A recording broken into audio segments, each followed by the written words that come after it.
Well, hello, my friends, we meet again. It has been a while. Where should we begin? And my big question to pose to you today is, where does metal go from here? I was thinking about this question when somebody recommended to me the Meth Witch project.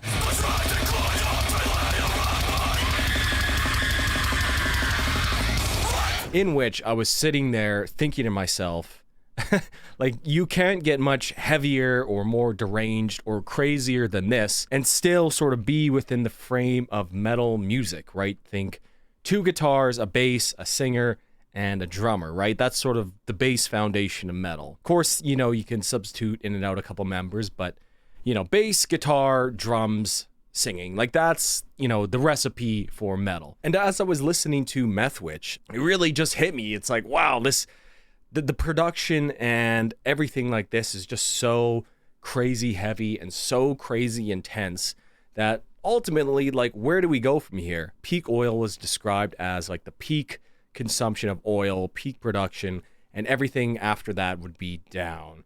And this sort of feels like where we are in metal music right now. And of course, you know, let me just say this could be much selection bias. I'm not Metal Trenches, I'm not Metal Meltdown, I'm not listening to all these new bands, not listening to constant new bands, right? But, you know, you could argue that sort of maybe peak metal was, you know, maybe we could say 2018 to now-ish, right? You know, deathcore is as heavy as it's ever going to be, death metal is as heavy as it's ever going to be, black metal is going crazy, metalcore is going crazy, like, vocalists are making such inhuman sounds, and the production has just become like explosions. Like, you listen to the new Knocked Loose album, right? That's just like explosions happening.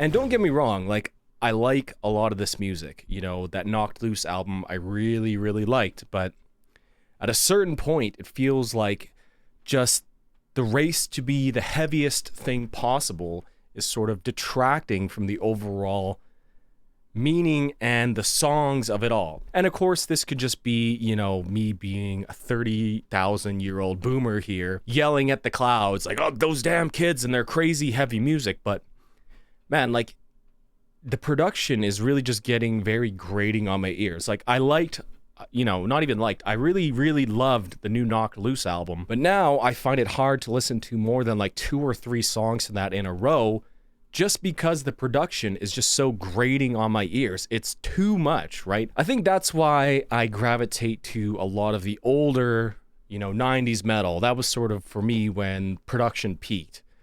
You had, you know, no longer you had this sort of weird, airy 80s production, and before you got to that weird time at the end of the 90s where everything became like super dry. But, you know, of course, looking at this channel, that's what I like. That's what I talk about here, right, is 90s metal.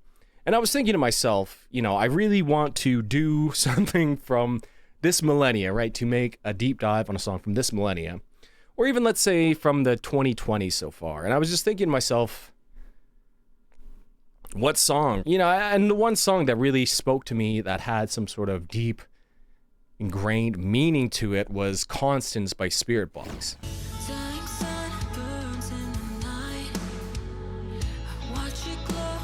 Now, Spiritbox, I think, is an interesting case as well. They're not trying to be the heaviest band possible. They're not trying to play the lowest down-tuned or the nastiest breakdowns of all time, right? They're just simply making really good songs. And I also think that's why Sleep Token became as popular as they are, right? Not only is this sort of weird, eclectic mix of genres, but they just write really great and catchy songs. And so, yeah, I think to myself here, where does metal go? Like, let's say 10 years from now, where is metal, right? Think back to 2014, what was going on in metal music. You know, 2014, right? I'm thinking back, I'm thinking like, you know, Periphery, Architects.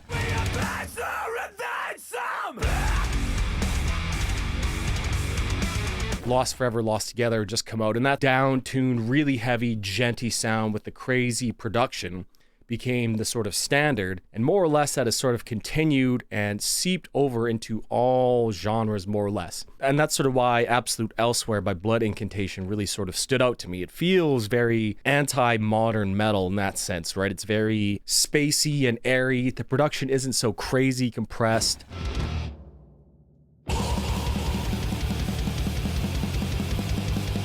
It's not overly dense, right? It gave the songs room to breathe. That really feels like death metal Rush to me, and I really, really liked that.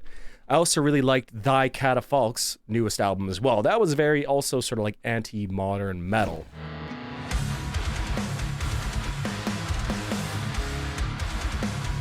And, you know, the new Opeth as well you could throw in there. But again, like, I'm not listening to new metal, so maybe this could be just me being completely out of touch, but it seems like almost every single, you know, clip I hear on reaction channels or on shorts or even just like music videos, right? They're always trying to get these sort of TikTok moments, right? You want the heaviest breakdown that people will react to. You want the craziest, most deranged sounding vocals that you possibly can to make people react and to view your stuff. And of course, like, that's totally fine, right? How else are you going to get eyes on your music nowadays?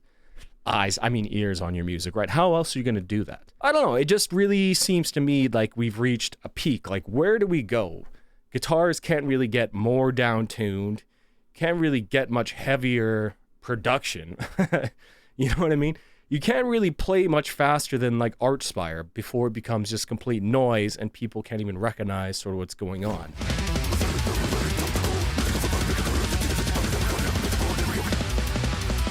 So, you know, where do we go from here, I guess, right? We're at the peak metal. We're at the peak, and maybe we're going to start seeing people looking backwards and trying to emulate some of the other things, right? I was talking with Brandon from Fey and Stream the other day, and he was saying, like, specifically in his newest album, that's what he's aiming for, right? Real amp, real drums, as little editing as possible, or none at all, you know, lower production, not trying to compress it too much, mastering it even a little bit lower in volume than the regular, right? Because on YouTube, Spotify, Apple Music, you know, whatever, they have their sort of own built-in limiter and compressor, you know, to make this complicated issue very simple, right? So essentially they have their level, right? Because they want no songs to be louder than the others. So if your song goes over that, they're going to compress the song for you, right? To keep everything at a sort of consistent volume. So if you want to have the broad dynamic range, you sort of need to mix under that so you don't run into the limit and compress your own music, essentially, if that makes any sense to you. So yeah, it seems to me like maybe we need to be looking backwards more, because right now metal just seems to be a sort of, the only way you can sort of innovate in metal now, it seems, is to bring in new influences. And that's sort of like always the way it was, right? You know, heavy metal, thrash metal brought in punk, blah, blah, blah, blah, blah. But to say there wasn't some sort of like organic creation in metal and it was all taking from other places is very, I don't know, it just doesn't seem correct to me, right? You know, death metal was its definite own thing. Melodic death metal spawned from that. Progressive death, you know what I mean? And of course, you know, we're all humans. Everything comes from something else. Nothing exists in a vacuum, right? But, you know, even when I think, what was some of the most interesting metal I listened to? And that was the new Bill Murray album. 'Cause I'm on gas on brakes.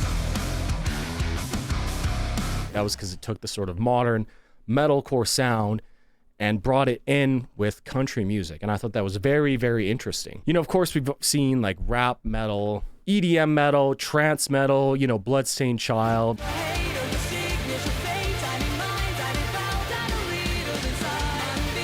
Like, there's a lot of this stuff going around, there's a lot of sort of picking and choosing of different genres for metal. So yeah, I don't know, I'm just like wondering, like, man, like, where do we go from here? And again, I'm like standing here too, now that I spoke out this video and I've been talking to you guys for a little bit, it's like, does that even matter? Do we need novel innovation for something to be interesting? I don't know, yeah, like look at Blood Incantation. There was nothing really new going on there. It was just well written and really great produced music that just sounded great and it was very pleasing to listen to. Yeah, guys, I don't know. Let me know what you think. Am I just being out of touch here?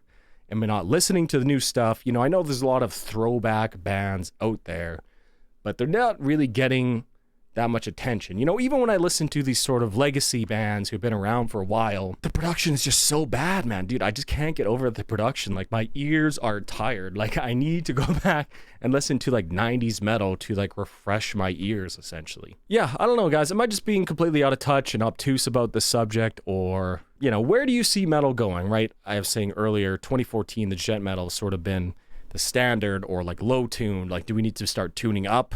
You know, do some Vector stuff? I don't know, guys. Let me know what you think. Leave it down in the comments. I've been Varvis. Cheers.